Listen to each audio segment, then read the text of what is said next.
কি রে, আজকে কি কাস্টমার টাস্টমার আসবো না নাকি? ব্যবসা মানে একবার লাটে উঠে গেল। এ বাবু দাঁড়াও, কোন যাও? এ দোকান যাইতেছ হতে কিনে মু। আরে বাপরে হতে বেছে না যাও গা। আর বাবু হতে দেখতেছি গা হতে বেশবো না গা। বললাম এই দোকান হতে বেছে না, তুমি যাও তো, যাও যাও যাও যাও যাও। হদায় কাস্টমার আছে, আমি খুঁজতেছি আমার কাস্টমার। এ বাবু কোন যাও, কি নিবে?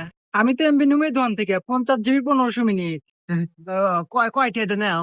নেই তো রেগুলার 1200 টাকা নেয়। আমি তোমাক 834 টাকায় দেবো। না বাবু রাগ করলা? না রাগ করি নাই, আরো খুশি আছি। রাগ করো নাই, তাইলে এক কাজ করো, টিয়ারও দাও, নাম্বারটা দিয়ে দাও। এই নেন নাম্বার কও। 01743 ওকে যাও, এমনি চলে যাবেন। দাও দাও দাও দাও। এবার দাঁড়ান, কি কি নিবেন? ভাই এমবি নিউ তো ভাই, এই দোকান থেকে নিতে আইছি। দোকান থেকে এমবি নিবেন, দোকানদার কি অফার দিবার পারবো? অফার দিতে পারবো